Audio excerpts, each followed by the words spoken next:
As you guys can tell by now, we are approaching the end of the year. And if you've joined me in any part of this journey, from the bare beginning when I was building this studio with my hands, or whether you're here right now seeing the more glamorous finished product, I just want to say, firstly, a massive thank you for all the support along the way. You've been instrumental in allowing me to pursue my goals and my dreams, and I wouldn't be able to do it if it wasn't for you watching at home. So from the bottom of my heart, thank you. In saying that, we did start this year with the goal of hitting 1,000 subscribers. And as it stands right now, we are not going to make it. Which means that this is our last chance. This is our last opportunity to push forward and show that, yes, you can become a content creator in 2022. Yes, you can go and chase your dreams. And yes, anything is possible if you commit to it. But I can't do it by myself. I rely solely on you guys. I rely solely on the audience and the people that enjoy this show. And I know that there's definitely more than 1,000 people that do so. I mean, look at these numbers right here. So let's go finish this strong. Let's go make a statement and let's go show the world that we are the #1 podcast in the world, that we are a force to be reckoned with, and that we are going to hit 1,000 subscribers by the end of this year. So for the final time of 2022, if you have not smashed the subscribe button, please do so. Bang, welcome back to the #1 podcast in the world. If you guys haven't smashed the subscribe button at this point, I don't know what to tell you. It's the #1 podcast in the world. We've got the best community in the world, and we've got the best guests in the world. I mean, I'm here today with Suey and Mehmet. Thank you very much for joining me today, boys. It's all right, lad. It's all right. It's a pleasure. A bit rusty on the mic. Jesus Yes. Christ, can't get it out. Pleasure to be here, Luca. Thank you for having us. Yeah, it's a pleasure, man. And listen, we're coming off the back of the World Cup. A crazy, What a World Cup. yeah, a crazy World Cup. If the best, if not one of the best, really. Yeah, hard to get back on the mics, bro. It's been a bit weird. Yeah, it's been a bit weird. This is what we do for a living. You guys are familiar with the mics. Oh yeah, definitely. We got our own platform, our own podcast. Yeah, let them know. What's the plan? Aljbehs Couch. I'm wearing the jersey right here. We're both repping. Give us a follow and share and enjoy. Hope everyone enjoys our content. But yeah, man, we do a weekly podcast on the sports. Me, Mems, TK, Arnie, the boys, Adam, Mo, everyone behind the scenes. We all just bringing sports content, getting into it slowly. But yeah, bro. I really respect what you guys are doing over there, because it's like you've really encompassed what a sports podcast is. Like, it's just a bunch of bros hanging out on the couch, talking shit. Oh, I could have fucking gotten that pass if I wasn't there. You know, and I do a lot of the MMA content, but you guys have branched out into different sports really well, and your coverage of the World Cup was just spot on. You guys were pumping out content. Yeah, we tried, man. Like, I think it's hard when you don't come from a like. We never did this as a day-to-day thing, you know what I mean? It's just plumber. Like, we all work day jobs. Yeah, we all work day jobs. Like, same as a lot of other people, but to actually be consistent and bring content and learn how to edit. You know more than a lot of people do. The editing side, the working side's hard, bro. But yeah, man, it's been. I love it. I enjoy it, and I want to give people that feeling where they feel like they're sitting with us on the couch. You know what I mean? Yeah. Watching, like, agreeing or disagreeing, whatever it is. You want to just give people that feeling. But yeah, man. Well, you took some time off the couch. Yes. I had to go on a mission. Very unexpected. Big mission. Very unexpected mission. You know, he broke the news to the boys live on air. Yeah, you're fucking kidding me. Yeah, 24 hours before I left. 24 hours before he left. He knew. You knew. I knew. I had to tell him because, like, the organising part, but him and the producer knew, but I had to, like, I'm like, bro, I gotta go. It was just, I think it wasn't even planned properly. It was like 3 weeks before. You met my uncle. You've been to. Just 3 weeks before he called me, he's like, yeah, man, you come to the World Cup? I'm like, bro, what do you mean? What do you mean I'm coming to the World Cup? Like, how do you just say that lightheartedly? What a bucket list to tick off just so randomly. Like, most people plan this for years and years and years. And, like, they never get to experience it, or just never happens. And you just got to, pick up and go unexpectedly. Very grateful, bro. Very blessed to actually be a part of that. And for me, as an Arab, it's history too, bro.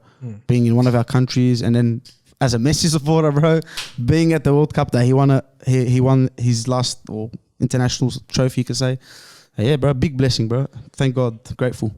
It was probably one of the most, like, action-packed, unscripted, like, ridiculous World Cups. Not much I've controversy. ever seen. Not much controversy. Yeah. No, not as much as you'd expect. Not as much as we'd had in the past. Yeah. But I think, dude, like whoever fucking wrote the script, for Bro, this World Cup bro. was on some heavy DMT, man. Let's knock myself out. You know what? Semi-finals, fuck it, put Morocco in there. What? Portugal, Ronaldo out. Bro, Germany, fuck off. They just nah. bro, Messi turned into like a what do you say, a villain? Like he just turned into this bloody monster, bro. He had a story arc. Lost the first game. No, but even against Netherlands, like against Van Gaal. Oh, yeah, I'm yeah, like, yeah. What the fuck? I never seen That was the Messi do climax. this. Bro, it was unbelievable and like. And that Basha, Bobo. And that Basha. Yeah. What? Messi? Hey, they made a song about it. Can you translate that directly? Like, what did he say to him? He's seen- like, what are you looking at? Go over there, idiot. Go Yeah. over there, So he idiot. called him an idiot. Oh, yeah. Yeah. Bobo So means like, was that to Vaghorst or to Van Gaal? No, Weghorst. I think it was to yeah. Weghorst because he the was celebration was dedicated towards Van Gaal, Yeah. but for the Requelme, I think. Yeah. When he didn't Yeah. play him back in Barca days. Yeah, well, why don't you fill people really in on that story? Yeah, I think I'm like a historian now. Yeah. So Van Gaal used to coach Barcelona. I can't remember when exactly, but he never used to play him. He never looked at him as a quality player. Tried to play him out of The- position. I think Yeah, he disrespected directly- him. He openly said that the club forced him to Yeah. sign. So when you sign do that to a Requelme. player and then Requelme, I think scored against him. I can't really remember, but he pulled that celebration out. Yeah. And then there was a lot of chatter, bro. There was a lot of before the Netherlands Argentina game. I said it, bro. Like I'm a Liverpool fan, and so I've heard Salah talk shit before a game, and I just know that we lost already. You just let the game do the talking.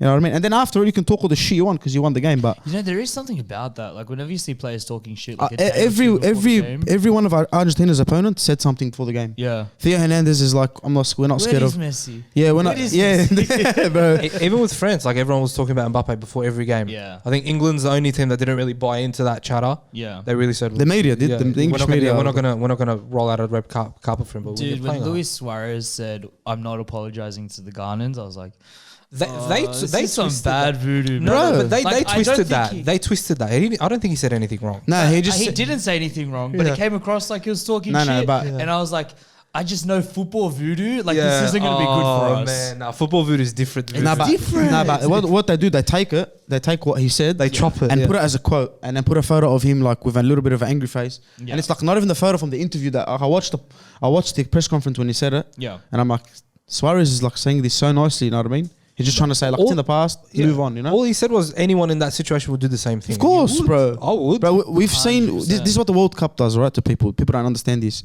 We say players go to a next level. It's the passion they have for their country that really brings that out of them. You know what I mean? It's the chance to make their families proud. You know, their Yeah, friends like- proud. Everyone back home, like your whole country's on your shoulders. You don't understand what that does to you. Like, Bro, it brings the best out of players. 100%. And you say that in the Moroccan players as well.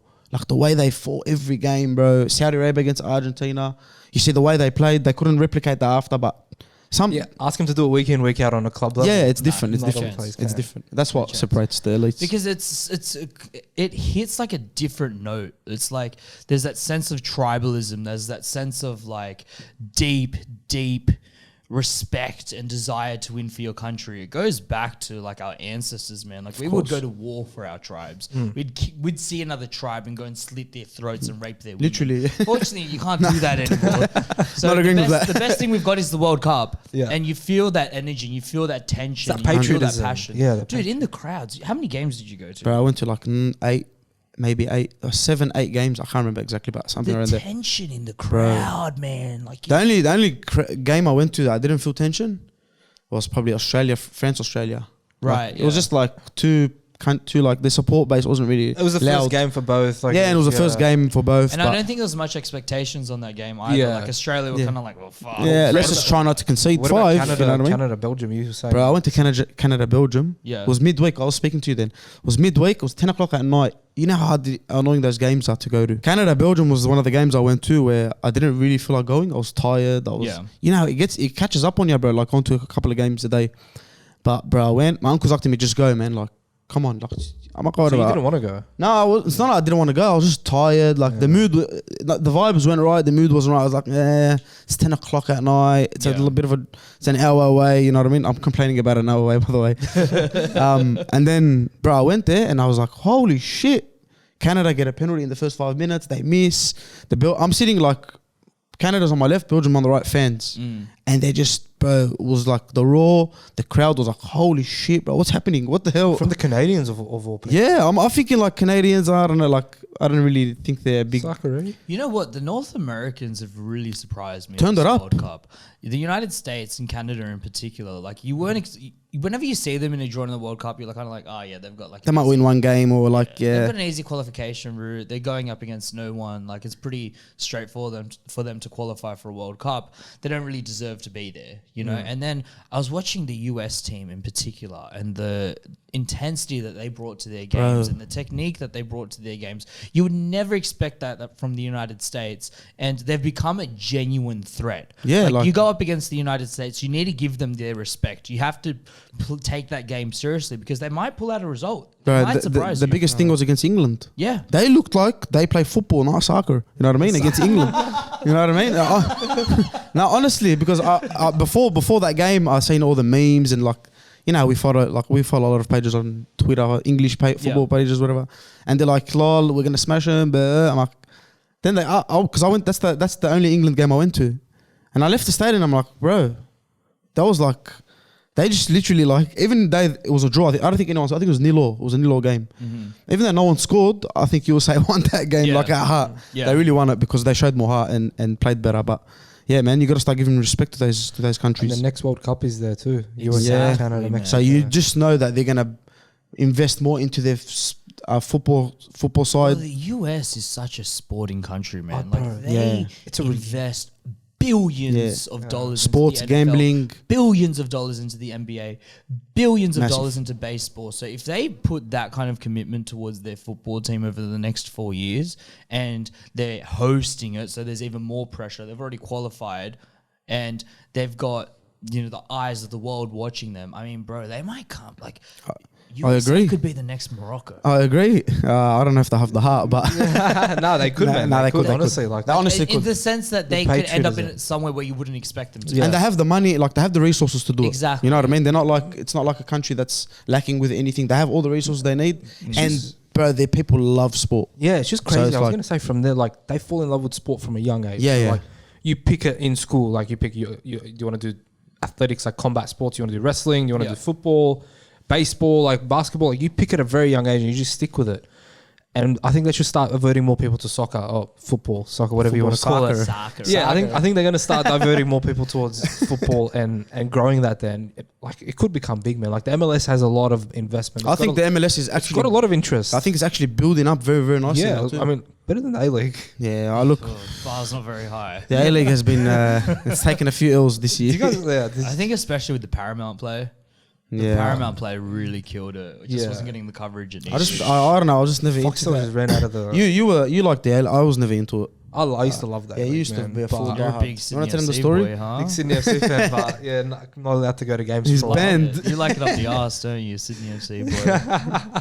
No disrespect to Sydney FC fans, but you know, Listen. I represent Western Sydney. 8 years ago, I would have got up and argued till the fucking cows came home. But now I could not care less about that sport, about that league, about that code. It's I don't know. It's just not where it needs to be. I know people are going to call me a Euro snob and whatnot, but I'm sorry, but I lost interest, man. Like it's such a nanny state. They don't let you do anything. They don't let you enjoy your day out with your friends.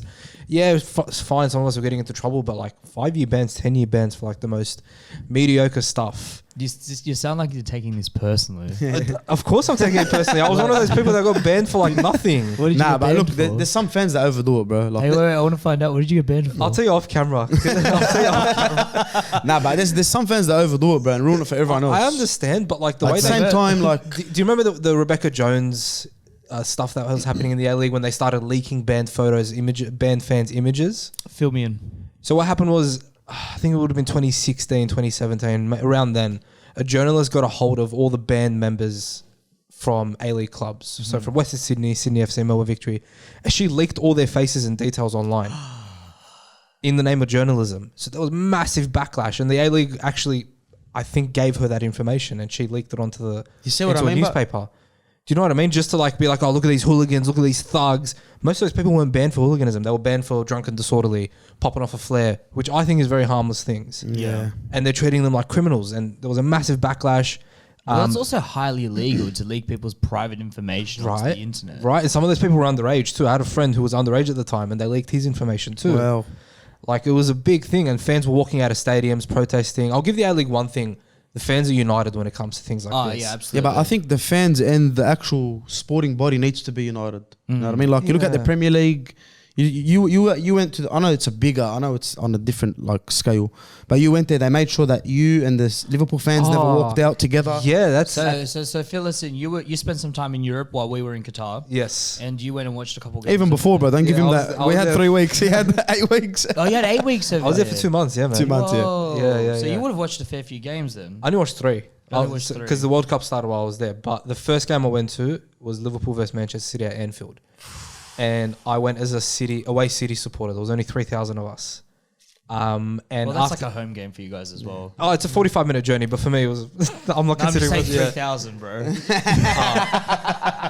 Took me a while. I forgot which club I was.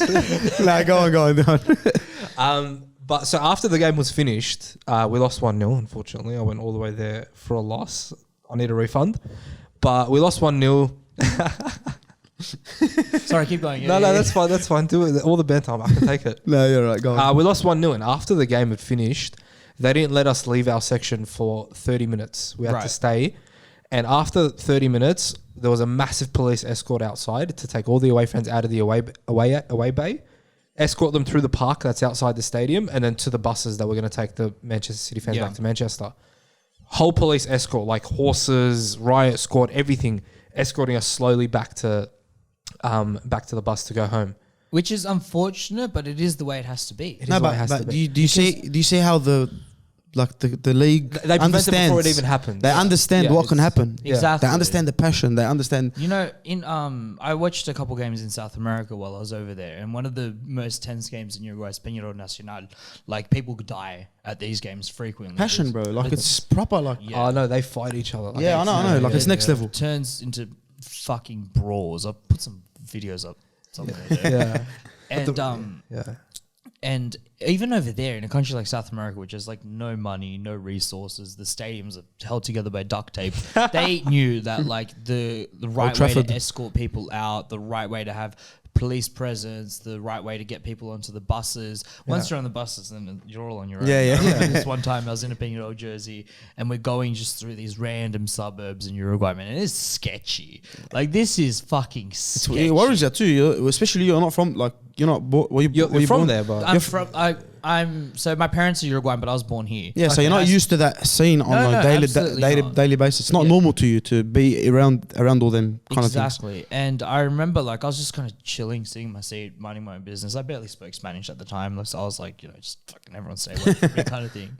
And just randomly people started throwing like rocks at the bus and bricks at the bus, and like a window broke open, and it was just like all this chaos, and the bus driver just like took off, like hit the accelerator floor, and it was like that. And I looked behind and it was all like fans from the opposing club.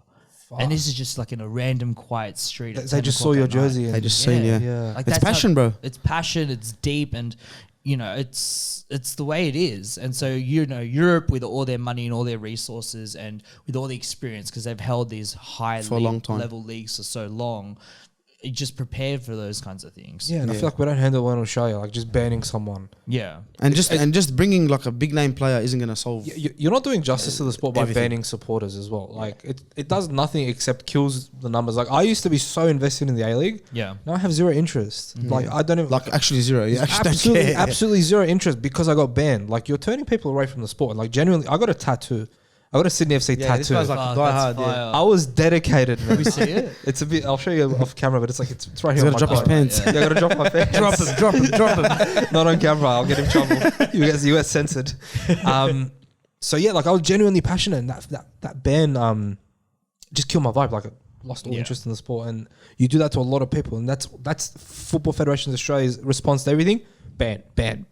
Just a ban hammer on everyone. I just don't think Australians. Like sports, they don't know how to understand. Like I went to a Big Bash game, right? Mm-hmm. This is the first time I ever went. Right, there was a bloke, an Aussie bloke running down the thing. Bro, he had 4 or 5 beers. You know, they have like the jugs, whatever. And he's sculling, and bro, that's a culture, like it's an Australian thing. I mean, skull. Fucking yeah, mad. Go hard. Everyone's cheering him on. He sculls all the drinks. Then the second just kicks him out. I was like, hey, and I was sitting there. I was so confused, bro. I was like, wait, 1 sec. Like, isn't this what you used to do? Like, isn't this part of our, like, where we live? This is how we do things. We drink. That's what they like to do. You know what I mean? But the guy got kicked out. I'm like, oh my God, what the? And it was more than one. It was 2 people actually that got kicked out, like on different occasions. And I'm like, this make no sense. Meanwhile, bro, when we were in Russia for that World Cup, I think we were in. I want to say we were in Ekaterinburg for one of the Australia games, and it's a very small city. Like it's probably 10,000 people top, so they're not used to like the influx of all these people coming in.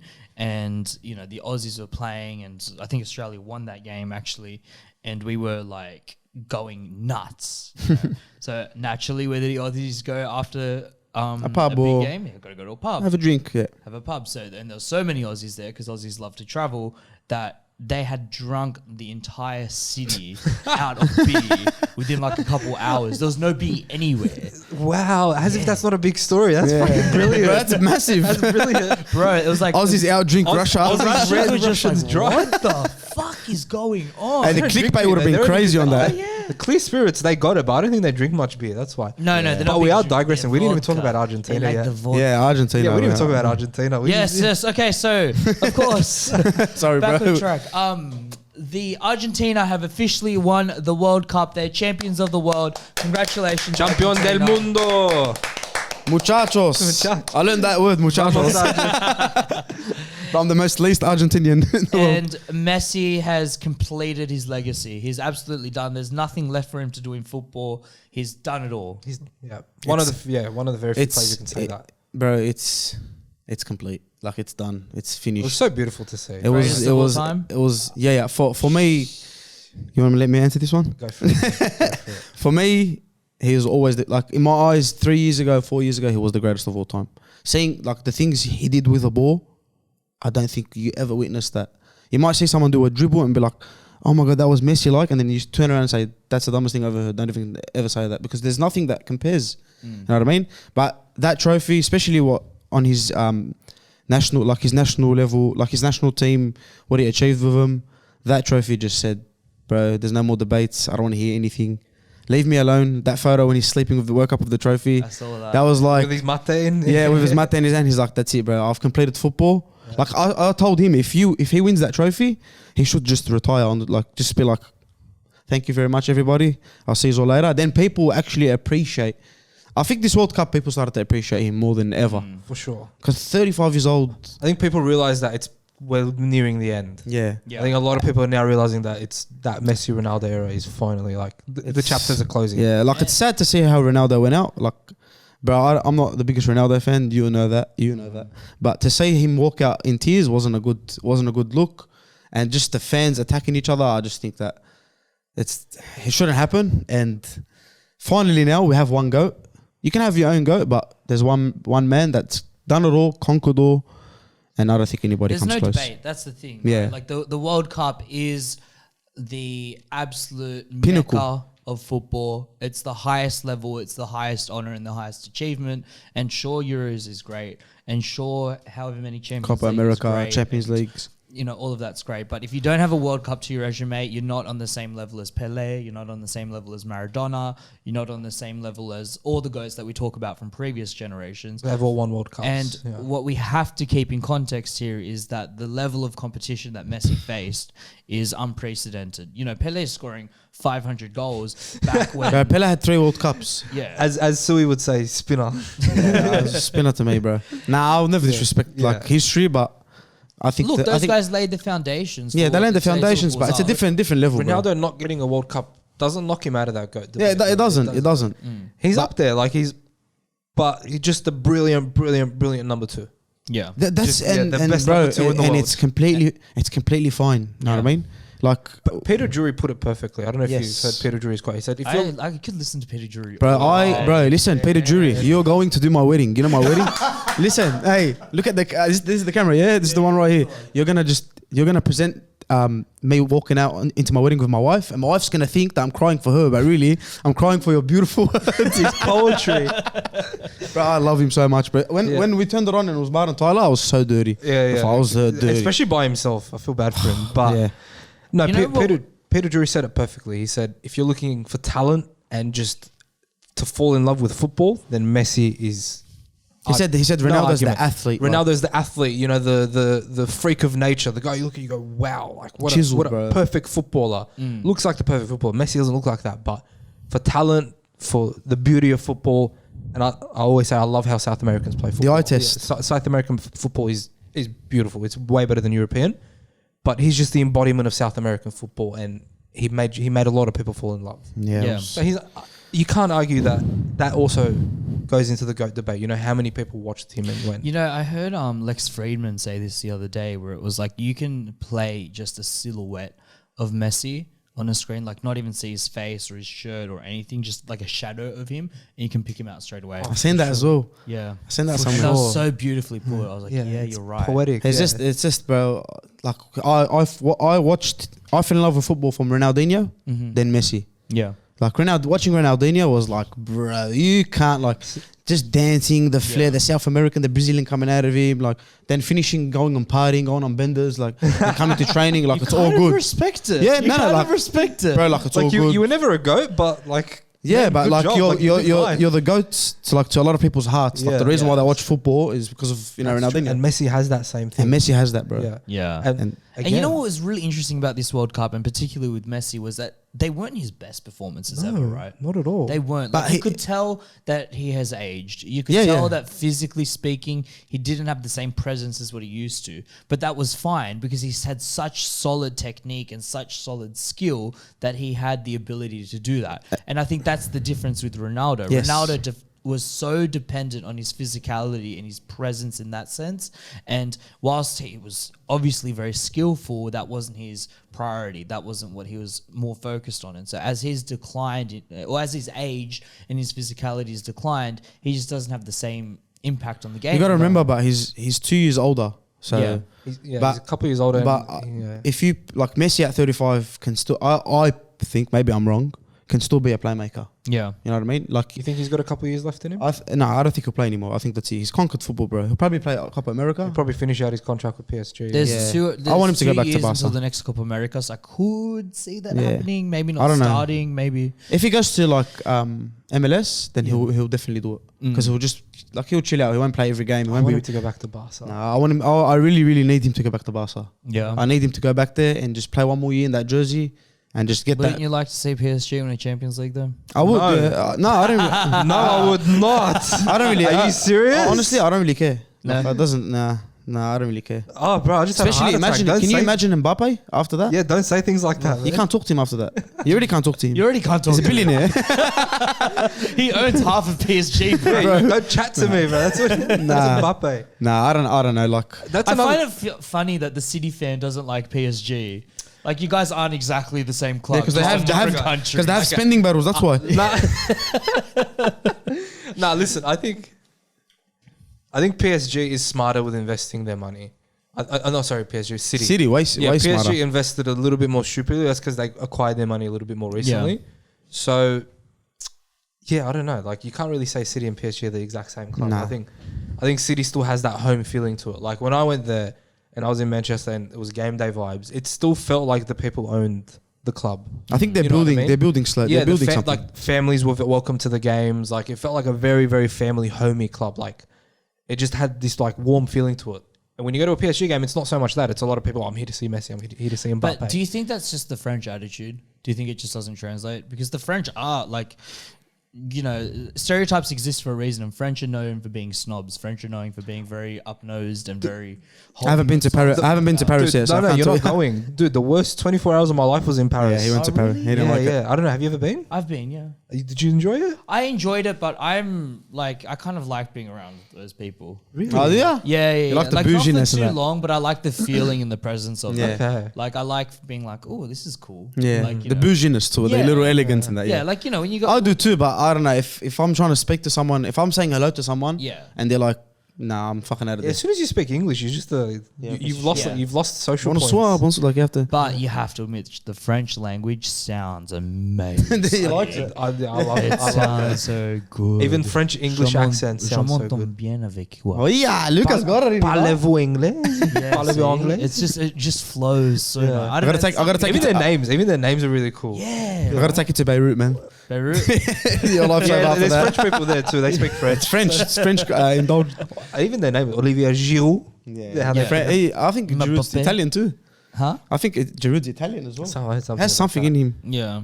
But yeah, man. But yeah, seeing Messi lift the World Cup finally, it's amazing. I'm happy, bro. Now, there was a lot of controversy around Messi in this celebrations, which I know that you guys have commented on already. So I'm going to put the photo right there. This is Messi lifting up the World Cup, and was it the Prince of Qatar? So basically the royal family, and it was his dad before. That was like the king. Mm-hmm. Now it's passed on to his son Tamim, which is the middle one that I was telling you about. We were there. Yep. And he just put like he gave him the highest of honors, bro. You know what I mean? Like he put it's something they call a bish, like a cloak around Messi, and the whole Western world just went crazy, bro. That bish that he put on Messi is it's a symbol of royalty. You know what I mean? Only the highest of the highest people with power actually wear that. It's got real gold in it. It's black silk. Is it made out of silk? Black silk with real gold. Looks beautiful. It's beautiful, It right? looks It's the beautiful. highest honor that someone can have in an Arab country is to be able to wear that. You know, it's It's given to the warriors, the wealthy, Yeah. the royalty, like people of massive value, someone who've that's achieved. people like who've accomplished great things. that's right. So it's an honor, and I'm sure Messi was consulted before that they did that to him. I'm sure that they would have spoken about it and said, "Hey, you know, if you do win, we are going to," because that guy who put it on him is the owner of PSG as well, Yeah. so they have a good relationship He owns already. PSG. Yeah. Yeah, he owns PSG as well. Fun fact: so he owns PSG, and the guy the president that you always see, like that does all the transfers, Nasser Al Khalafi, that was his schoolmate. And he got the. I think I was telling someone else. He got the job just by being his mate, like his good mate in school. Arabs know how to do business. Yeah, but they take care of their own. If I'm eating, everyone's eating. Yeah. But so that's the highest level of honor you can get from a Gulf Arab. Yeah. And Messi was given that honor. I don't see an issue. It's not an Islamic. They're not pushing an Islamic agenda. They're not pushing any political agenda. It's literally an honor. Like, for example, when Pele wore the sombrero in Mexico. Yeah. After he won the World Cup, you know, you're representing the local country's. It's a nod. culture. It's like It's a nod. It's like, yeah, thank you for hosting a beautiful World Cup. Yeah. This is an honor to wear. It's royal. Like, these are trillionaires we're talking about that wear these things. Like, You know what the funniest thing about it all is? After the game, all the Argentinian fans bought that cloak right Yeah. after. Of course. And they all celebrated. You were there. We seen Croatians in the Aljbehs Yeah. with their print on it. We seen Brazilians, bro. We seen everyone just getting into a culture that's not theirs. They're there. They're enjoying it, bro. Rio Ferdinand. I watched his vlog today, and he's like, "I love this so much, man. Like, I get to integrate with another culture." Andrew Schultz, when he went to Morocco, you know, he was wearing the Schultzy, bro. Schultz. Like, shout out Schultz, man. yeah, we love you, One Schultz, of my man. favorites. Come to Sydney, man. Come hang out. Trying to pitch him. Yeah, so like it's good to see people getting involved with Arab culture, but now the Western media's, especially the British media, has just turned it into like a religion war, a political war. But I feel like from the onset they came with that angle. from the get-go. They were pushing that this Qatar World Cup is the worst thing to happen And to people human rights died. in history. It's like, no, I think the English army is the worst thing that's happened. I think to the British human rights. Museum is the worst reminder of that too. All the Americans going into it, like, but there's so much you can talk about. Like, Yeah, like if you want to bring up a country's dark there's history, so much history that we can go through. Muslim, Arab, whatever you want. As anyone around the world's been affected by anyone. And you know what? That's the thing, right? If that's the standard that you're going to hold every World Cup to, and you're going to say, Keep that same energy. Keep that same Keep it. energy. So if Australia hosted a World Cup, that same energy has got to be applied to the way that the English settlers conquered the Aboriginals. Yes. And the way that they were raped and pilgrimaged and spread diseases. Treated like slaves. Yeah. Treated like For so slaves. many It's an years, bro. apartheid. Stolen Literally an generations. apartheid. Yeah. It's literally part of our history and our culture. So if you're going to hold Qatar to that same standard, then you've got to hold Australia to that same standard. You've got to hold the United States to the same standard. No one's clean. Nobody, No bro. one's hands are clean Nobody. here. And I think the way that they tried to represent Qatar and the way that they tried to angle their their content around the World Cup, they missed the mark completely, because the whole message of the World Cup is let's unify people, let's bring these teams together, let's have everyone in a very celebratory, very excited mood. And yes, there's going to be tension when we play. For those 90 minutes, you know, all the friendship goes out the window, because I want to fucking win. Of course. But then after that, you know what? That Russian guy that just beat me 1-0, I'm going to go have a shot of vodka with him. He comes, shakes your hand. Seems like a good guy. Yeah. Bro, there was like what other sport does that? Yeah, exactly. You see the same thing in MMA as well. After you knock the guy's teeth out, right after you shake his hand, good fight, brother. Thank you so much. Like, always got to have that element of respect. But I think you're absolutely right. Like, it's people are just missing the mark. Like, they focus so much on, and I'm sorry to say, but on that LGBTQ drama, they were so focused on it. It's a country's rules. Like I got served by a gay guy at the cafe downstairs, and I actually spoke to him, right? And he was like, "No, man, I've been here for like 7 years. It's fine." So in Qatar, what people missed the mark on was PDA is illegal in all forms, whether it's a man and a woman, whether it's a woman and a woman or a man and a man. It's illegal in all forms, any forms of that. Yeah. The LGBTQ community, it's not that they're not welcome there. It's just their representation doesn't make the country comfortable. It's just you can't do what you want. You can't make people change their views or make people alter the way that they live their lives just because you're coming to their country as a guest. When immigrants come here, Australians, Americans, whatever, wherever the country is, have that expectation like, okay, this person has to come here and assimilate and abide by our rules. You go to another country, you kind of expected to do the same thing. You know, when I go to America, for example, for the World Cup, if I go there, I'm not going to go there trying to change their gun laws. I'm not going to go there saying, no, you can't buy guns because I'm coming here and I don't feel safe. So you're not allowed to buy guns. Everyone throw your guns out. I can't do that. You can't. You can't do anything. You just can't change their First Amendment. Same with Qatar. You can't change that amendment they have of no PDA, no same-sex marriage. It's not fair. Okay, I don't agree with it. It's inhumane, but it's their rules at the end of the day. And it's not like they mistreat any of those people. Like No. there was a streaker that went on with the flag or whatever. Uruguay, Portugal. Yeah. They let him off. Bro, nothing happened to him. Nothing happened to him. I literally Everyone told my thought he was uncle, gonna what happened to get- him? He's like, Really, bro. I swear I had him in like a kebab. They cut him up. Yeah, and yeah. cooked him. We said him in here. Everyone Like, thought it's that like this guy gone. is not going home. He's going. No, they let Bro, him out. even the Croatian girl Yeah. that was like skin out, whatever. She was trying to like pinch a nerve, and they're like, "No, it's fine. Yeah. It's all good. You do you." And they're like, "What? We wanted the reaction." Yeah, you're leaving in 2 weeks anyway. It's Like they understand, bro. And bro, honestly, there's standards they set for a World Cup. You two were there, though. You two were there. Did you see any animosity or hatred or any negatives about the World Cup outside of what you'd see? No, honestly, I feel like the most amount of negativity that I felt towards the cup was more so towards FIFA and less towards Qatar. And that's standard. Which is standard. And, you know, there's a... What was wrong with it? Like, what's the FIFA's corruption, dude. Come on. the corruption? You just watch Like the penalties and that, like actual game stuff, or there's a couple moments in the games which, you know... That's normal. That's as normal. a Yeah. Uruguayan fan hurt, for sure. But That's I fine, think but- in terms of the organisation side of things and... You know, you can't put this down on Qatar because this was a FIFA organised event and FIFA ultimately have to be culpable for this. But a lot of the accommodation issues that were faced were absolutely horrendous. So we had booked to stay in those shipping containers, the infamous shipping containers that everyone saw. The way it was marketed and presented, that it was going to have aircon, running water, it's going to be comfortable, there's going to be heaps for everyone, so there's going to be no issues, and it's the cheapest option. The World Cup's already expensive to go to, so we're just like, all right, we're going to sit with that. We'll book it for a couple of days, see how we go, and then if we like it, we'll extend. If not, we'll just consider our options. Just trying to remain as flexible as possible, right? Which is hard when there's so many people and everything's booked out. Exactly. So we arrive from the airport and we get to the fan village and there is just a sea of people everywhere. And it honestly looked like the border between Poland and Ukraine, the amount of people that were trying to get in. And they had the same kind of desperation as well. And it was like, we asked the people in front of us, like, oh, how long have you been here? And they're like, 6 hours. And we're like, 6 hours trying to check in? And you've just got one Pakistani guy on a computer typing slowly. Yeah, the guy has never seen the internet in his life. And you're just like, oh my God. It's a lot of the subcontracting. The people that they get don't know what they're doing. You know what I mean? Exactly. So we ended up finessing a couple things and we got sent to these apartments, right? And when we arrived at the apartments, we were amazed. Like, they're just these massive apartments, blocks and blocks and blocks of them. You know, you got TV, 3 bedrooms, aircon, shower. Like, great, we're going to live here for the next couple of days. This is awesome. And the thing that shocked me the most about that is that they were empty. There was no one there. We had an entire block. Were these built brand new?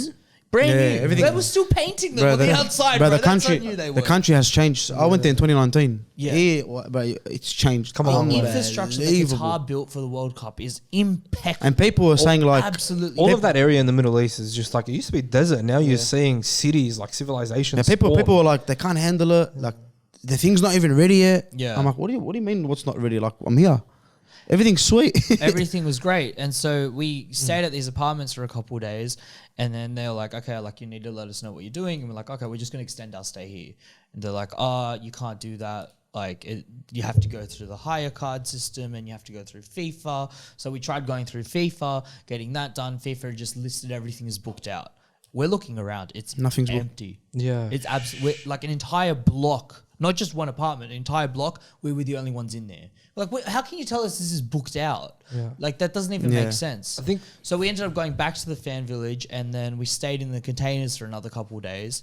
And during that time, we didn't have running water. We didn't have air conditioning. It stunk. Yeah. You had a bunch of people just like... one of my friends had booked a separate container, and when he got inside, there was just brooms and mops and dustpans, or just trash. Yeah, I don't know how I could never do the container thing. How does that happen? Yeah. FIFA, how does that happen? Honestly, tell me. And you still haven't given me my fucking refund. give him the refund, bro. Give him his money. I just got my refund for a ticket that I bought before I left. Yeah.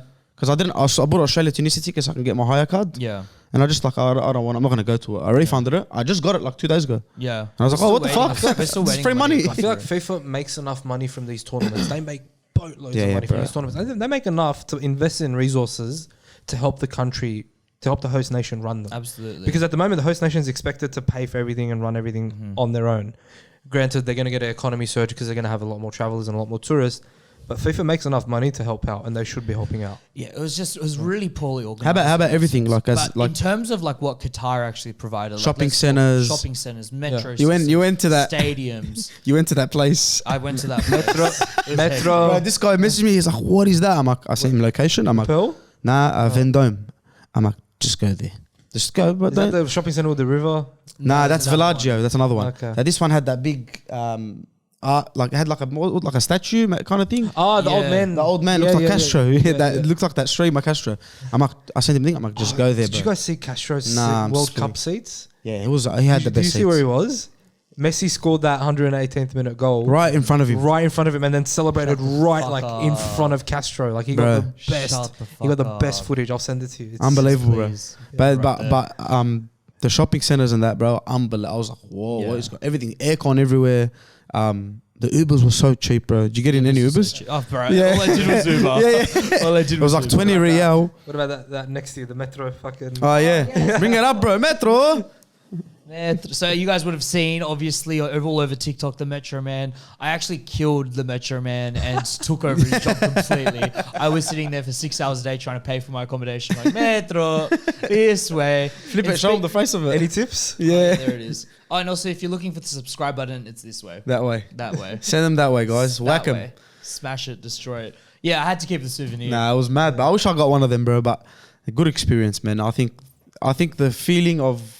What do you reckon? Could we collaborate in 4 years' time and head over to the USA, absolutely. Mexico? Nah, I won't go there. I won't go to USA though. I'll probably go to Mexico and Canada. I won't go there. I don't think I'd go there. I think I'd go to Mexico. I wouldn't go to America. I'd do the Mexico games for sure. It depends who's playing where. Bro, That's the thing. You don't control it. Yeah, of course. The final's going to be in like Las Vegas. So we changed the game to, what do you call it? I know this, bro. The final's going to be in like Las Vegas or something. Hey, that would be a big party. Nah, but I don't think people realize that it was possible to watch 3 games in one day there. Yeah. Like, I done 2 in one day. Yeah. People I know done 3. That's one unique thing that this World Cup had that none of the others And bro, did. like you can, and like even if you finish watching it, you head down to a cafe, you're watching another game. Like everything was so easy. The metros were every 5 minutes. Yeah. Free as well. You jump on it. There's no boycotting. There's no strikes. Train drivers going on strikes. Shout out to Sydney. There's no drivers to go on strike. There's no drivers. Everything's quick. Like, bro, I think they've done very, very I'm well. all for like people fighting for their job rights and trying to get better living 100%, conditions. 100%. But fucking drive the trains or we'll get robots to do it for you. Jesus Christ, 2-hour delays to get into the city on like the rustiest shit tin in the world. Can you imagine how many people were so inconvenienced by that? Like you ruined a lot of people's days.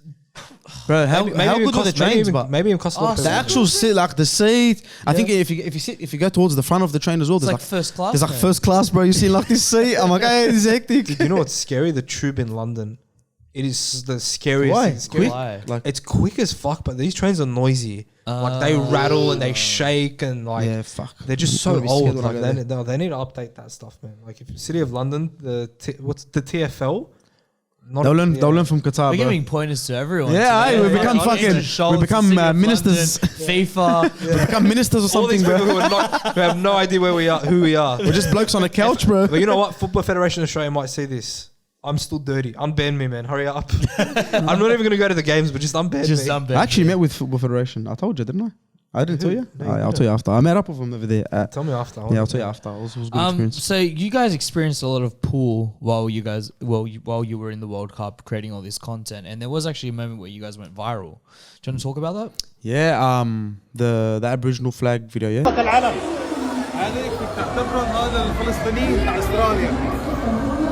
هذا الرمل احمر. ايوه. هذا الشمس. ايوه. هيك الاسود الشعب الاسترالي الاصلي. دول كانوا مظلومين جدا جدا جدا جدا جدا.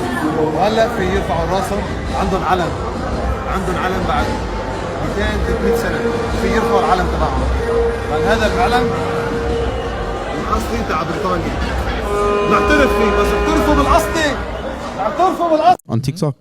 Yeah, bro. So we went to. Is it on now? 1.3. I think it's 1.2, 1.1, something like that. I don't know. 1.2 million. There's just still people on it commenting, fighting each other, bro, from like 2 weeks ago. But yeah, we were privileged to have some Skybox tickets. So Skybox is like hospitality tickets, VIP tickets for the Australia-Denmark game, and it was a very important game for Australia. So we went there, and my uncle took the Aboriginal flag. My uncle's born here, raised here. Just lives in Qatar, works in Qatar for the past 6 years.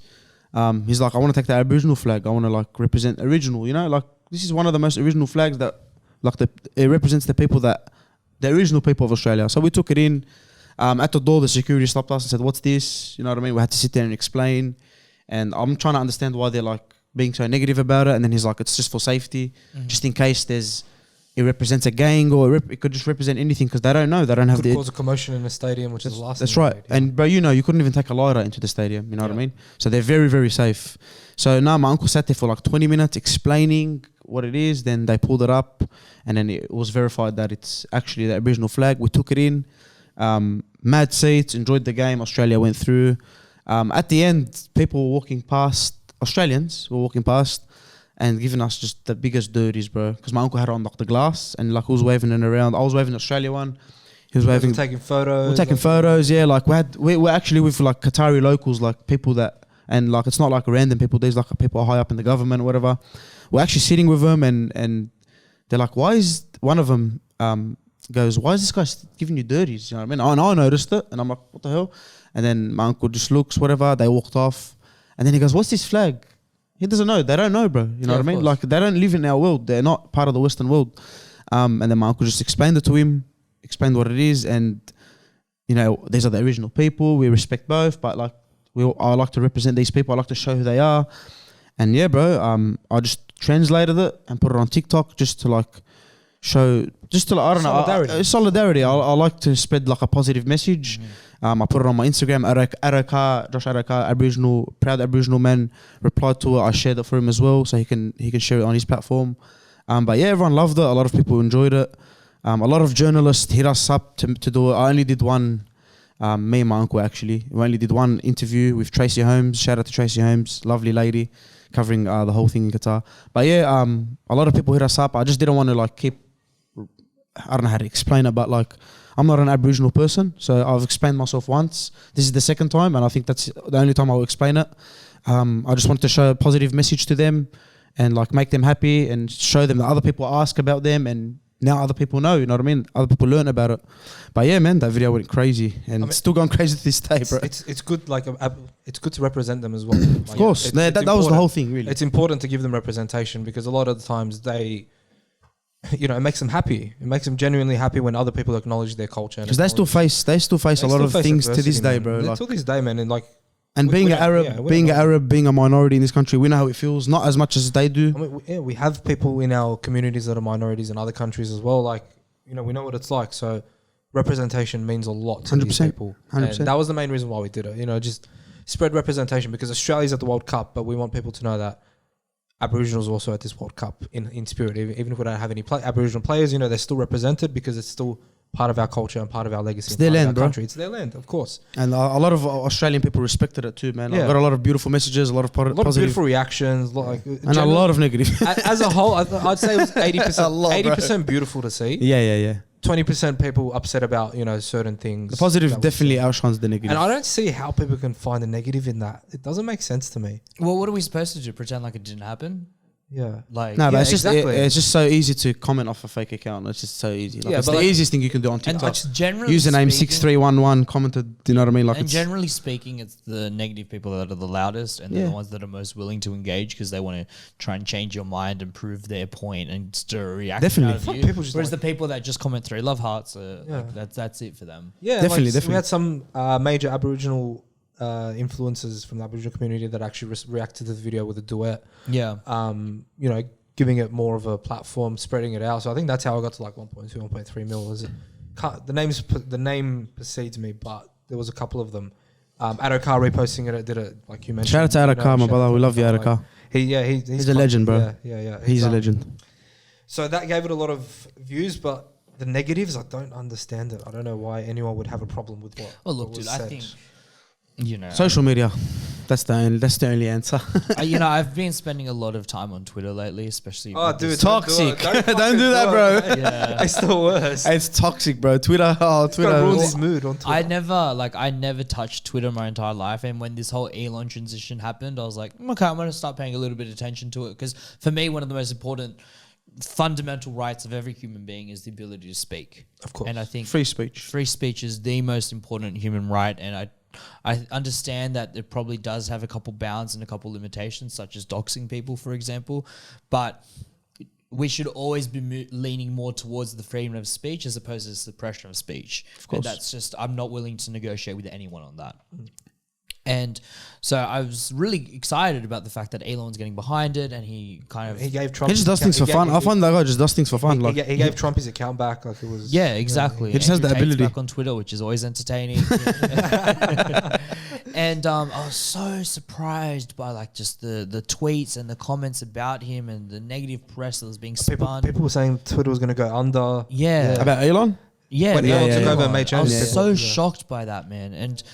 I had to kind of put it back into perspective and say to myself, well, okay, like I'm reading all of this, but I'm not tweeting about it because I'm mentally sane. Yeah. And I just don't want to start arguments with these people. But there's no so point. what you're doing is you're just honing in all the people that like to argue on the internet, putting them onto one platform and letting them control the whole conversation. And when you look at it like that, you're like, no wonder they're all like it's an absolute warfare. Like it's ridiculous what's going 100%. on Twitter right now. And I think you guys might have had a similar situation with viral content. I think all viral content by nature needs to have an element of conflict that people can debate in the comments. Definitely, bro. That's Definitely. What gives it that. And I was like, as soon as it started popping off, I think you got like 500,000 like 3 hours or something. Yeah, views. 500,000. Yeah, it was like, bro, it was so quick.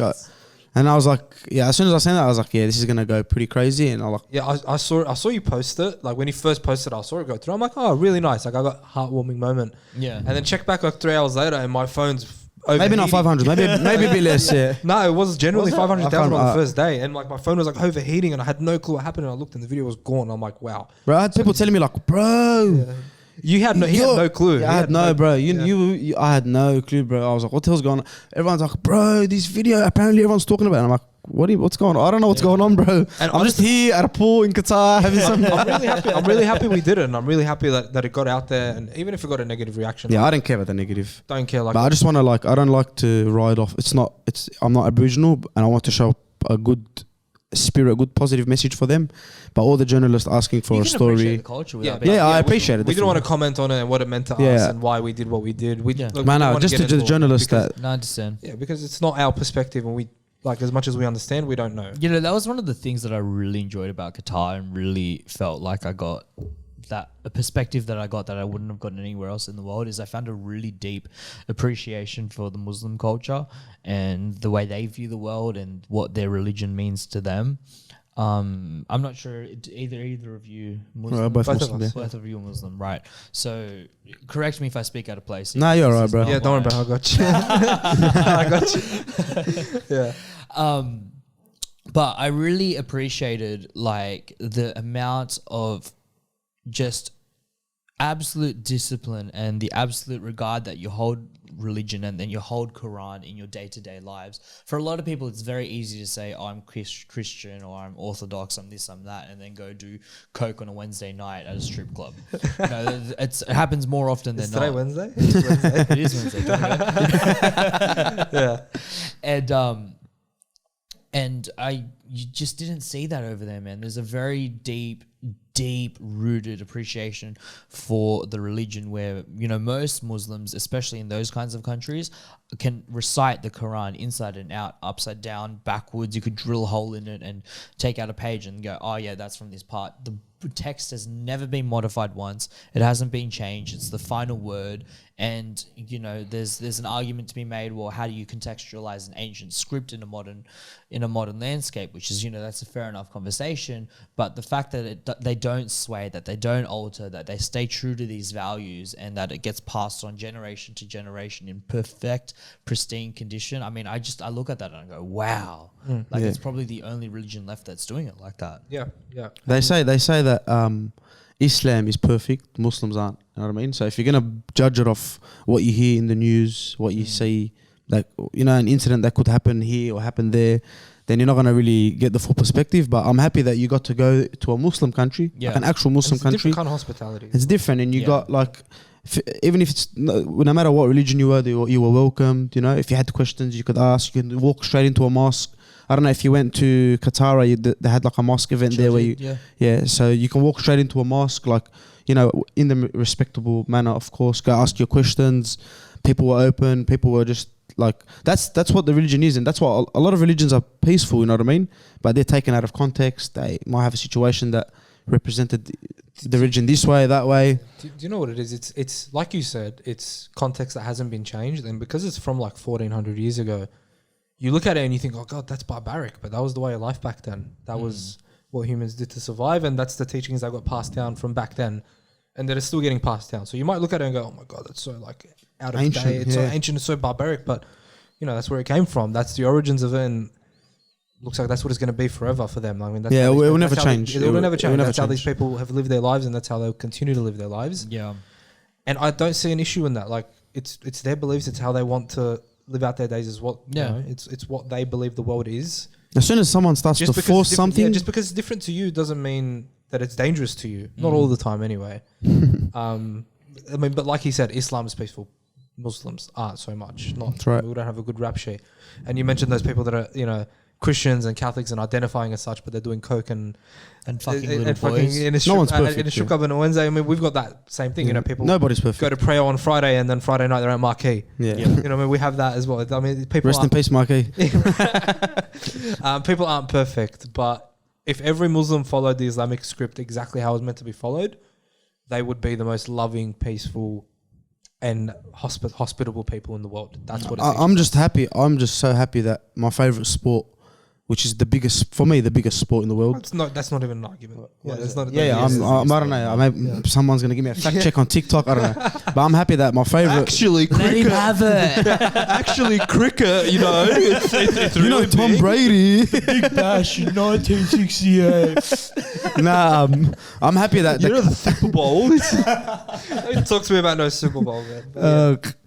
No, but I'm happy that a Muslim country, an Arab country, got to host the biggest event in the world, right? Where that involved how many countries host the biggest event in the world possible. You know what I mean? And bro, one of the most memorable now. People are gonna just love people are gonna talk about this World Cup to their grandkids, kids. Like it's gonna be one of those moments in history that's amazing. And I'm happy that non-Muslims around the world got to visit. You know what I mean? Got to go there and got to see the actual real hospitality of how Arabs are. Bro, Vuj, I don't know if you know Vuj from the UK. He's like a big, he's big on YouTube and social media. Bro, he's amazed at the spray, the bum spray. Oh, the bidet. The bidet. The The bum toilet. spray. He's amazed. And like, bro, I hope He went viral. He posted he went a tweet about, viral. like, I hope you get sponsored, bro. I hope you do because you deserve it. He's like, I will never shit in any other way. I need this. Like, bro, Put things a like photo of it up there, but like it is. yeah, shout out to the bidet boys, Shout out man. to the bidet. It's life saving. Have you ever used one? He used one in I'm Qatar. reluctant, man. I'm Really? really reluctant. Yeah. My thing is, if I've got my own one and it's private, That's- then no worries. That's what I'm saying. In your own house, like yeah, if I've got one in my own house, then yeah, no stress. No, it's just the thing Or that it's something. just- I know. no, but it's just the something spray. about public toilet, man. I just don't want water going. Oh, a public toilet here. I've got 3 bathrooms at home. All 3 of those bathrooms have it installed into the You're into the kidding. seat. I'm a plumber, so I install them. so, Yeah. yeah, So if you need anything, let me. Hey, Just Flow Trade Services. Yeah, so I've got 3 bathrooms. All 3 of them have it. I will not. If I'm in a public toilet, I'm not shitting comfortably because I cannot wash my buttocks. I don't know. It's just it's just how we grow up, bro. It's how we've grown up, grow and I can't believe that there's people out there who just wipe and jump off the toilet and go. Man, you know, I've had some wipes where I go, oh. Yeah. Yeah, I don't know if I got it. You want to get into it? Yeah. I don't know. Nah, but it's good. It's good that other people got to witness, bro, and see it. And I'm so happy. Like, there was Mexicans at a mosque, bro. Yeah. Then they're like, "What's this sound? It's so beautiful." You know what I mean? Like, bro, they don't have to convert, whatever. Just they enjoyed it. You know what I mean? That's Is it played? Can I just make one you hear it. stipulation on Yeah, of course. the Islam religion though, because it's a beautiful religion and it's not without its flaws. I believe every religion is. But one thing that you guys need to sort out is this 4 a.m. shit. You gotta fuck. What is it? 4 a.m. What's 4 a.m.? Fajr. The prayer? Fajr. Yes, Did I wake you up? dude. Fajr, Oh my god! Every day at 4 in the morning, I'm hearing, Easy. dude, and I'm like fucking trying to sleep. I'm like, oh my god. Nah, it's a On beautiful one sound. hand, I fucking respect for the people that are out there praying at 4 in the morning. Nah, but before when the you hear it, sun rises. when you hear it when you're not asleep, it's beautiful. But when I'm you're sleeping, sure. you're like, bro. It's the last thing I want So to hear. we're conditioned to that from a young age. Right. From a young age, our dads are the ones that Yeah. are doing it to us. Hey, and our dads don't have the best voice. Trust me. Yeah. Trust me, it's a nightmare, bro. That was my alarm clock from the age of like 6 to 11. So you get used to it. Like when I was in Turkey in Istanbul, 5 times a day, and I'd say there's easily about 20,000 mosques in Turkey. You think it's loud there, bro? You have to go to Turkey In and Turkey, Lebanon. I swear, this More guy had a compact- microphone and 10 fucking subwoofers. Yeah. And he was just going for it. Imagine 20,000 mosques all at the same Yeah, time. I was gonna say In that. So in Turkey, it's at the same time, and you hear like one go off there, one go off there, one go. It's so beautiful, It's bro. synchronized, and like it's all. There's someone there with a microphone in every single mosque, giving that call. I to remember, prayer. I think it was like midday, and I had slept in that day. And is there a prayer at midday? Dahar. There's 5. So there's one in the morning, one Yeah. one when in the afternoon, one where right before the sunset. Okay, so One this at is the sunset? afternoon one. Yeah. there is There's an this afternoon one, and I was just gone downstairs, and I was amazed by the amount of people that were out there praying. So much so that they had overfilled the actual place of It was worship. probably a itself. Friday. It was probably a Friday afternoon. Yeah, Was it a and Friday? I Probably think so. was. Yeah, I was amazed wasn't too. I wasn't keeping Yeah, days. bro. I don't know what day it was too. Yeah. dude. Trust me. But if you're saying it was overflowing with people, it was And most on likely the this Friday. street, man, on the street. Yeah, that's people Friday. That's Friday. Bowing down, praying. I'm like, oh, And the cars will stop as well. Like Yeah, no one. yeah. It just shows you, bro. Like they really respect their religion and they're very committed. You know what I mean? You know, they base their lives around the 5 prayers. That's right. The 5 pillars. One of the criticisms of Qatar, though, and I do find this one interesting, is that it's very much a 2-tier society. You're either Qatari or you're not. Yeah. And to become Qatari, like official, is a very tough process. I think it's 15 My uncle's years. Arab and he's been there for 6 years and he's still. Yeah, my uncle's So you need 7 to 7 speak- years now. You need to speak absolutely fluent Arabic, be converted to Islam, and you must have spent, I think, something in the ballpark of 15 to 20 years in the country. And even then, it's still a flip of the coin. But you know the it's qualities you get when you're a citizen. Yeah, Yeah. The benefits You're like you big get, drip. Yeah, the benefits you get is. I don't know them. I don't it's- know them. It's not normal. I'd imagine there's monetary Of course, money. things involved. I imagine there's property involved.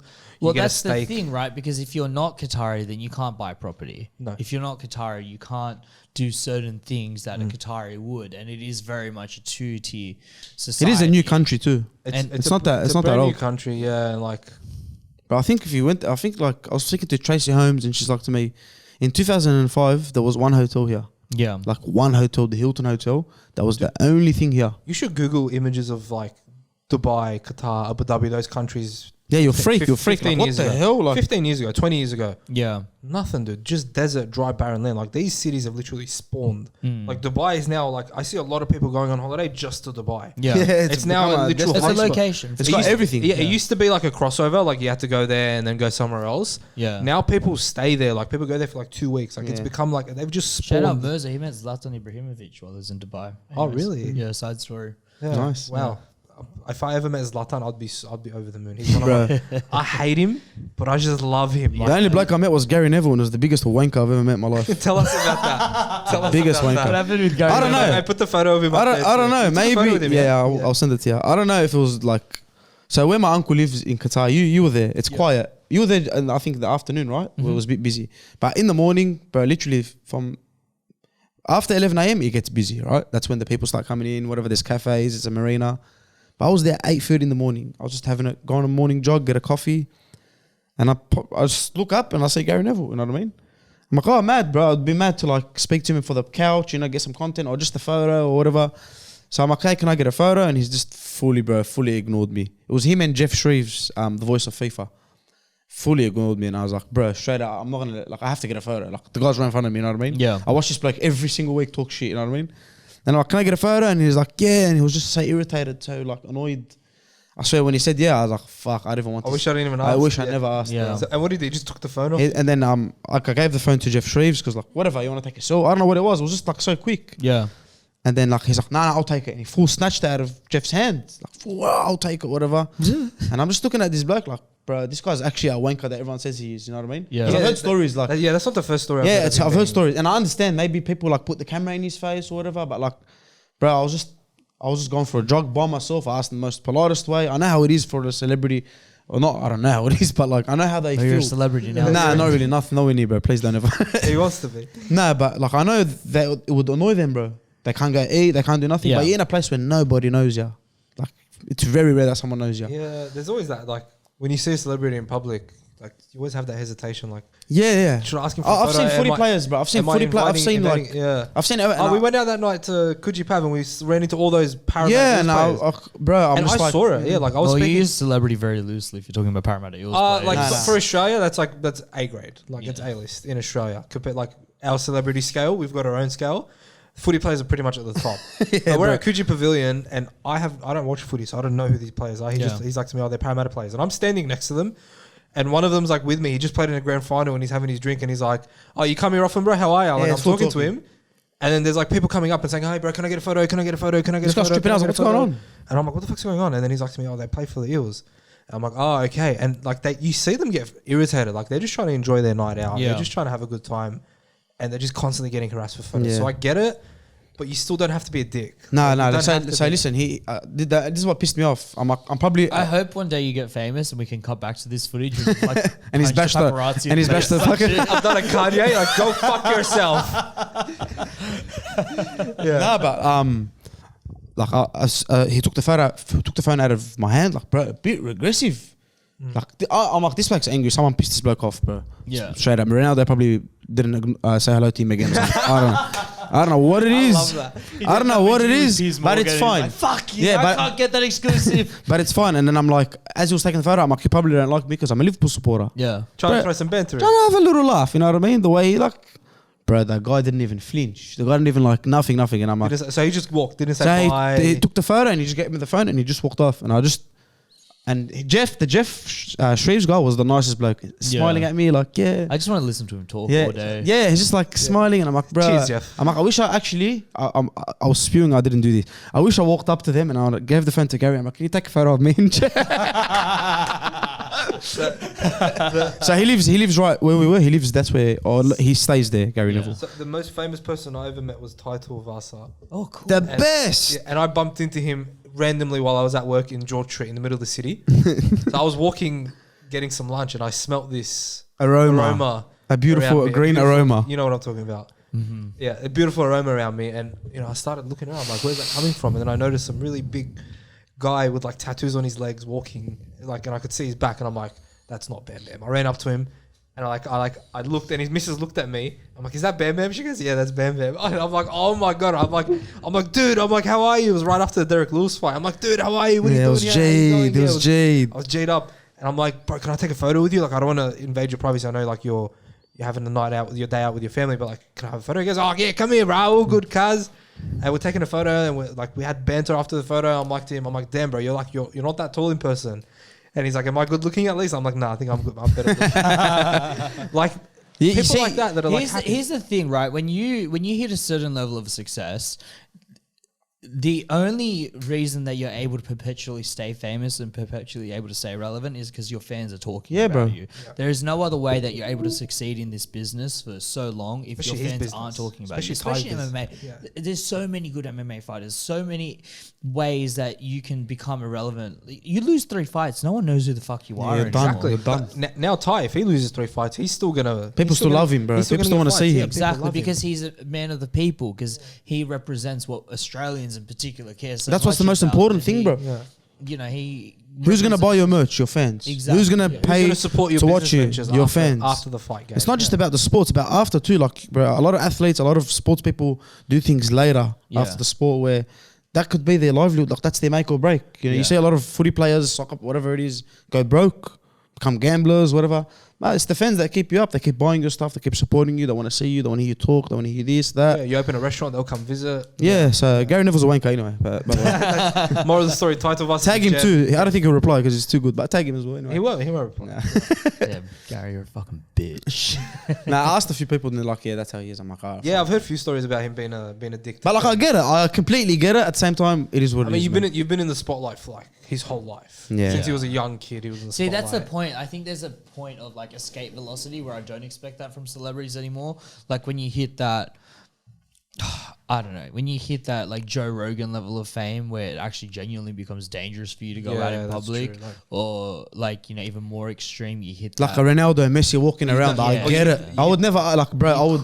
You can't. You literally can't. Unless like you've set it up in a certain way. Unless they're one-on-one in a room with it, you walk into like an elevator and they're there. You're like, well, like in a hotel. What the fuck? Yeah, it's really hard to say. How are you? You know, can I get a photo? It's like there's like 3 levels of fame. There's like the level of fame where you can walk out and maybe not get spotted. Yeah. Level of fame where you walk out more likely to get spotted, and there's you can't even walk out. Yeah. That's top. Like you cannot walk. Like there's videos of Michael Jordan when he was like at his peak, like when he was Michael fucking J.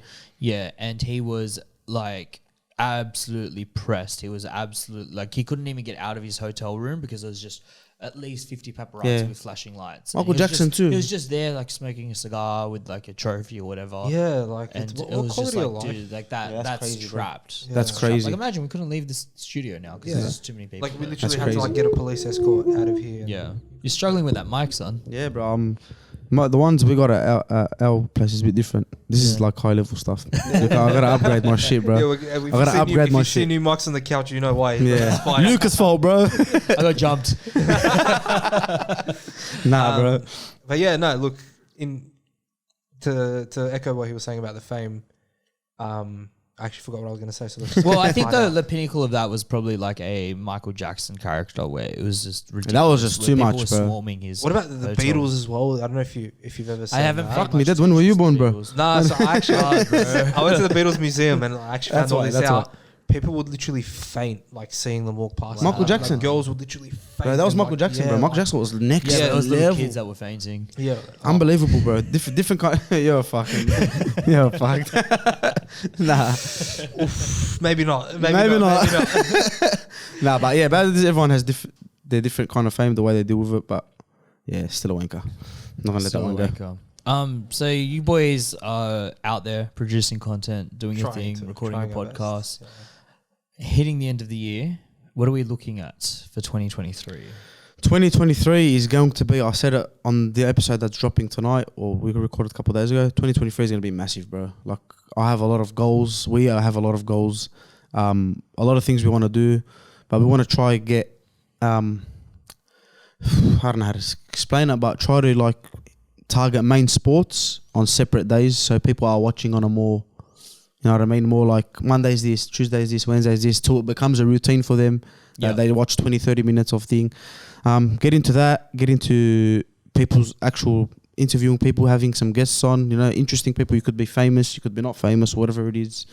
And also having like a headquarters where, you know, we have our own place where we can be creative instead of it being my backyard, because we started off in my backyard. It's a cool story or whatever, but It's time to grow. It's time to elevate. Yeah. It's time for all the boys to level up. Like the whole crew, everyone is going to be nailed on to doing what they love. So, yeah, I really bro, big much year. see you as like the CEO of the Yeah, definitely CEO that That's what we call him. CEO that needs a lot of help sometimes. well, no, every CEO does, right? Nah, of course, Elon of course. can't do what he's doing without all the people that he's. I think the good thing about me is I can put people together, and before he met any of the boys, it was like I knew who he'd get along with and who we can trust and who we can bring on. Like everyone you say on the team, there's a purpose for them. We didn't actually discuss this as a group and decide that we're going to start a podcast as a group. It was just him. It was just literally me. He was doing it by himself. In COVID depression. Literally. Yeah, he started it by himself, and then I saw him do it, and I was like a supporter from day one. He's just like, whatever you like, I'll help you, whatever you need. Yeah, I'm like, dude, like I love what you're doing. I've always thought about it. Like, you need any help, like let me know. And then when it started becoming real, it's when he reached out to me and said, like, do you want to come along, watch an episode or two? I didn't even say, do you want to come along? I said, you're coming along. Yeah, he kind of forced me. And this is like, and then, you know. Shout out to you, bro. Shout out to Mo as well. Shout out to everyone. Well, I've always give you credit, Mehmet, in that you're very willing to push yourself. And you're very willing to try new things. I mean, you traveled by yourself recently for the last 2 months throughout Europe. First time traveling, you did it by yourself. Like, that's pretty intense. Sure did. You had an amazing weight loss journey, which I do want you to talk about. Actually, let's do it right now. Let's go before and after. So this is Mehmet with all due respect, 157 kilos. It's an absolute fat fuck, and this is Mehmet now. Yeah. Dude, you have the most incredible transformation I think I've seen in a very long time. And Thank you, my man. The character and the drive and the motivation that you present every single day is a real testament of understanding where you came from and where you're going. So why don't you talk a bit about that? Like, what was going on in your life? How did you make that decision to lose all that weight? So that photo you see there, that was June 2020. That was the day I kind of woke up and was like, you know, I was 157 kilos. Life was different. COVID was hitting. I felt like I needed to change something about myself. I felt like I hate to say it, but I was nearing the end of my wits, if you understand what I'm saying. Mm-hmm. It was just getting to a point where I was like, I didn't see an end to the tunnel. I didn't see a way out of anything. I was always so negative. I was a bad person. I was negative to everyone around me, and that showed on me because of how I treated myself. I didn't respect myself. I didn't respect anyone around me, so it was just a bad person. I just woke up one day and I said, you know what, you're not going to get anywhere just kicking yourself and feeling sorry for yourself. You're going to get somewhere taking action. Up until that point in my life, I'd never followed through with anything as well. I'd never put my mind to something and followed through with it. Everything was half-assed. Everything was left unattended. All the goals that I had in my life. What had you tried prior that you felt you'd left half-assed? Everything, man. Like my career, my uni, you know, I was flunking out of uni, you know, relationships that I was... A lot of people go through this as well. Yeah, friendships. I was just leaving everything half-assed. I didn't see a point in life. And then I started realizing I'm that way. I feel that way because of my weight, like directly because of my weight. So I went on the journey. I'll spare you the details, but you know, it was tough. It was hard, but it was so worth it. Like I was so happy that I decided to make that choice and flip things around because now I'm a completely different person. I talk different. I act different. I feel way different. Yeah, like everyone that knows me will tell you that it's like two different people, looks wise and also behavior wise. Like. I'm more positive now. I'm more outgoing now. You know, if you came up to me 2.5 years ago and told me to do a podcast or get on camera, I'd never do it. Never, yeah. I had no career. Like I had no goals and aspirations. But losing the weight made me realize that you can do anything you put your mind to. People are genuinely telling you the truth when they say that all you need to do is show up every day. Because if you don't show up, obviously you're not going to get nowhere, and you know you're not going to get anywhere. But if you show up every single day and you stick to your guns and you stick to the recipe, even on the bad days, then you will get somewhere in life. They're the ones you learn from the most, actually, the bad days. How did you make the decision? Because I find that for a lot of people, it is a split decision. There's a moment, there's a threshold of pain that they hit. They have to, there's no choice left. They have to make the change. What was that threshold of pain for you? It was a lot of things happening in my life at that time. You know, I don't want to say it, but I was pretty, like I said, I was suicidal. I was depressed. I was upset. I didn't see a way out of anything. It was just it was like enough is enough. You know, it was like, this is all like, it was kind of taking a step back and looking at it as this is all I have to do. All you have to do is watch your calories, you know, eat less and exercise. How is that so hard to do? And then you realize you don't do it because, you know, us as humans, we want instant results. We want, you know, we get these flutters of of motivation to do what we need to do, but we don't stick to it because we don't come in it with discipline and with like I need to do this to change my life. I need to do this for future success. You're doing it because you want instant results. And if you don't see instant results, then you quit. That's us as humans. That's how we operate. When you show up with a goal, with a discipline and with like an actual end to it, or like with an actual, with a target to achieve, then you're more likely to show up every day. It's more likely to become a part of your life. You can say, I looked at it as, okay, I'm not going to eat all this fast food. I'm not going to treat myself like this anymore. I have to change and become a different person. And that led me on a journey of enlightenment as well in my personal life. I've discovered a lot about myself on this journey. I learned a lot about what I like and what I don't like. And I learned a lot about, how to keep myself on task and how to keep myself disciplined. So you learn a lot about in that aspect. What was the hardest battle for you? Like, what was the hardest part of yourself to change? Because generally speaking, there is like a routine. Yeah. There is momentum behind your thoughts and patterns. Do you want me to be completely honest with you? Yeah. I always tell people this, it was not hard.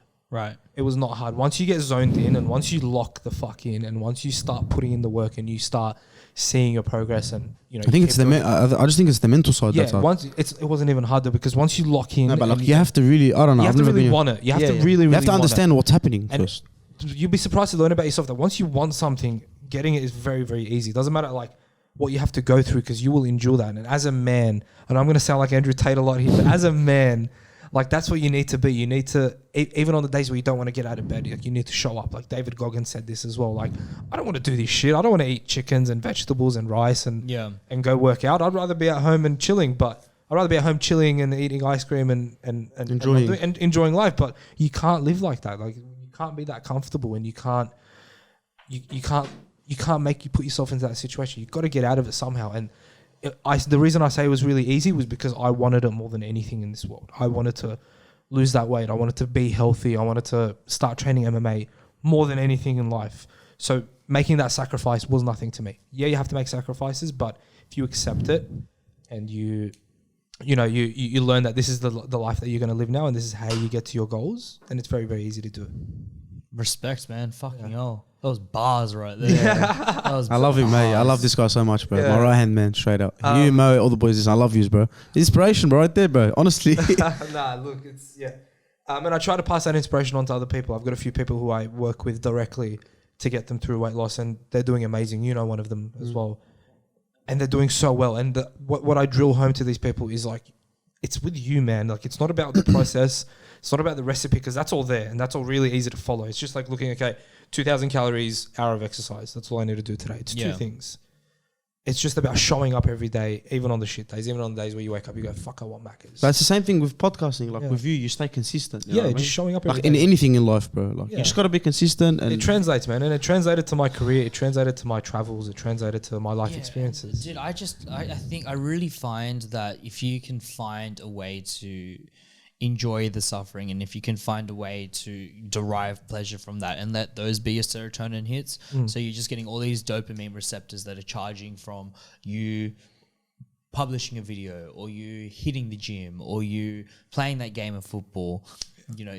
As you do that over and over and over again, you train your brain to look for those opportunities and you train your brain to look for those. I'm sure David Goggins walks past a bar and goes, I can probably hit 10 chin-ups right now. Like, why not? It'll be fun. Like, genuinely enjoy it. But the thing is, when you look at it from an outsider and you haven't progressed slowly into that mindset, then you look at that and go, I'm just not that person. I'll never be able to be that person. Exactly. But it's baby steps. It's tiny little You got to be open-minded too, bro. Like, you got to really understand that I can do it. You know what I mean? Bro, if you have a doubt, you're never going to get anywhere. Even with everything we do, bro, like, it took a long time to be confident in doing it. You know what I mean? Getting in front of a camera, speaking, having takes, getting hate. It's like that video that went viral. You know what I mean? I told myself before, I'm like, I'm gonna cop a lot of hate for no reason. Yeah. People don't even know who I am. People don't even know who's in the video, but they're just gonna hate. But you got to be used to that. You got to get, you got to get used to it and just understand what's happening in anything. And dude, like, there's a saturation of content creators right now. It's a bad time to try and become a content creator. Yeah, bro, it's crazy. There's a lot of people trying to do it, but showing up every day is bound to get you somewhere, man. And like, I'd rather show up every day and not get the results that I want than not show up every day and stay in the same place. 100%. Yeah, I think honestly,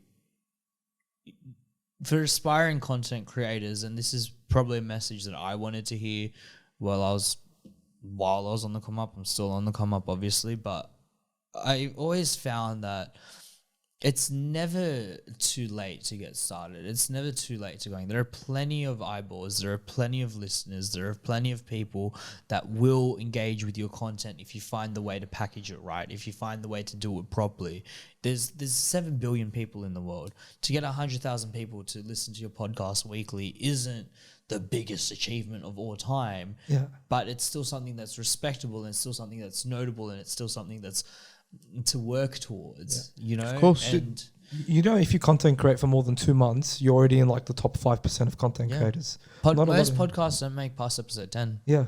Like it's like 90% of Yeah, we were talking about But there's this days where we turn up and we're just like drained. We all work, we all have day jobs as well, you know? So we all come back to my house and everyone's just like, one person's down, this guy picks this person up, and we just do it, bro. We get it done.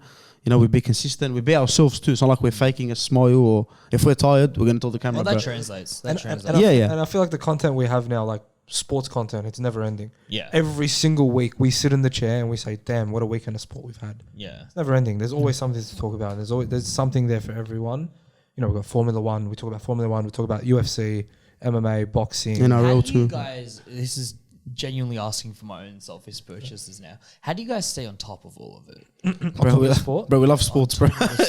Okay, so it's me, you, TK, Adam, and Mo. Mo's not that much into sports, and Arnie as well. Sorry, And TK's the only one that's got a missus, so we're all single. That says a lot. We're all single, and we just have work. Nah, even if I had a missus, bro, honestly. Yeah, even if I had a missus, like it's too late. You can't kick that out of my personality. It's there, but it's just that my weekends, instead of going out and instead of I'd rather while I promise you, I'd rather sit at home on my couch, watch Brighton versus Southampton. Yeah. Than be out at the club. It's honestly, like it's not even me trying to say this for a mad video or anything. It's the honest truth. And I've turned down so many. Like obviously, sometimes you do want to go out, whatever, but it's just not in me anymore. I've grown out of it, and I think sports is like that's what we love to watch. It's what we love to do. It hits that. I don't know what you say. It's hanging out with the bros. It's having this talk, this conversation, and also the entertainment. Like there's so much that sports has given us, and a lot of people criticize it and say, "Oh, why does your happiness depend on the success of another person?" Yeah, but this girl told me yesterday, like, so if I support Manchester United, I was like, "Oh, hold up, hold up, it's different," and I had to explain it, and bro, like it's I dated I'm a diehard Western, or not diehard, but I'm a Western Sydney supporter. I've done plenty of time in the RBB. I'm a Liverpool supporter, bro. So we know the passion that lives with it, and I dated a girl for a while that was a Sydney FC fan. Oh. Yeah, that was really painful, do you let it get in between you? No, but I was definitely uncomfortable at times because she had older brothers, and her older brothers yeah, that's what it is. It's the brothers, Sydney the dad. FC fans, and so I wanted to go to the game, and Sydney FC and Wanderers were playing. Like, how am I meant to respect your dad and talk to him like in a nice way and be his kawi if he supports Manchester United? Like, I didn't have a backbone, so people would just walk all over me. Yeah.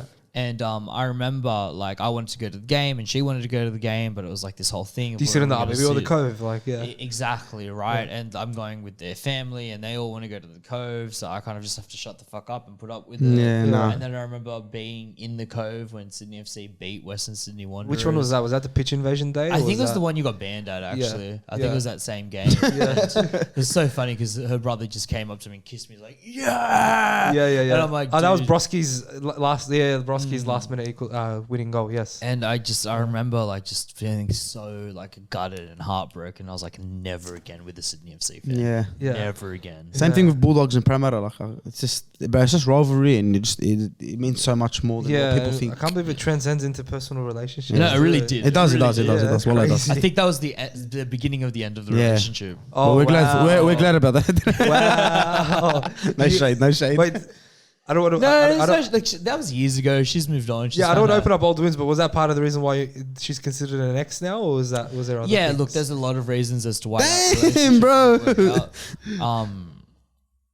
Friendship groups, high school. Yeah. I was very much in the mindset of leaving school and traveling. I think you grow out of it, bro. All those relationships when you're young. Like, I want to go to Europe. I want to do this. I want to go to the World Cup. And she's very much like stay at home, be with the family. Traditional Italian. Nothing wrong with it. That's good. That's nothing wrong with it. I feel like we've got a dangerous travel trio here. Yeah, We I'm really fucked do. now, Yeah, bro. I really think Nah, that I'm we'd fucked cause up Three now. of us in Amsterdam, game Yeah. over. Bro, by myself in Amsterdam was game over. I can't Bro. imagine with three of us. Bro, put me You anywhere. know what that- I would love to do one day? This is definitely on the agenda for me. Is a travel podcast.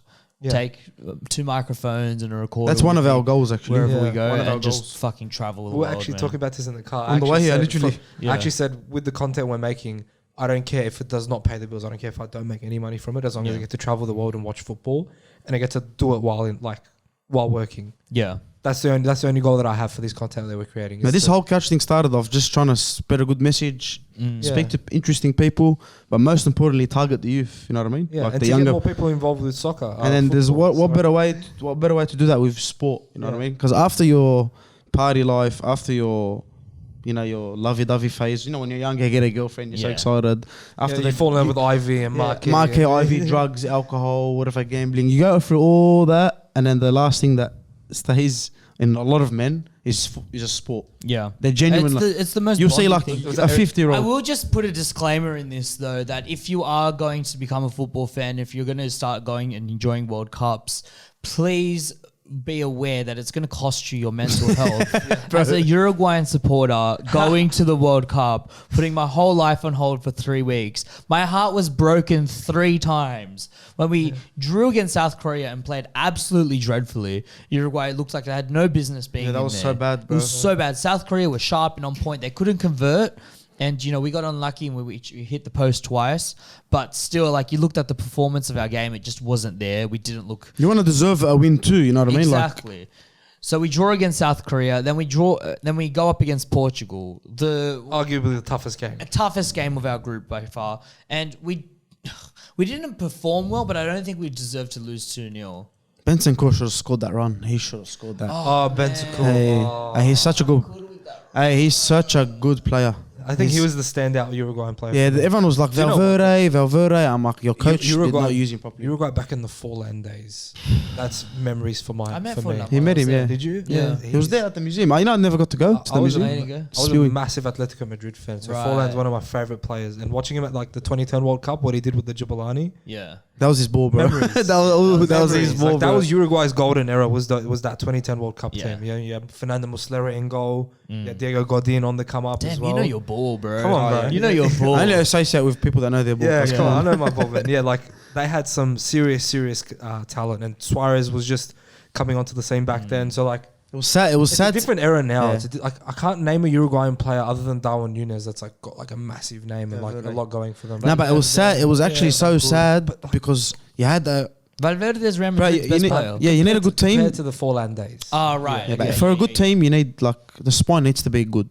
True. Yeah. Darwin Núñez, I know he's chaos, but that's good for a striker. That's how the Uruguayans do it. Yeah. Suarez, like all these players that come up in for them are like nutters, and that's how they work with it. That's how it works for them. Then your midfield was good. Then your defense, I don't really know much about your defense, but you were saying it was decent. It wasn't that bad. We had Godin. Godin and we had And Araujo was injured, yeah. yes, the other Atletico Madrid centre back, the young one was not young anymore. I forgot his I name. forgot his name. I know you're talking Oh about my FIFA, God. bro. It's gonna Always hit pack me. him. Is It's it gonna like, hit I'm me. pretty sure it's like a Hernandez or something. I feel like No.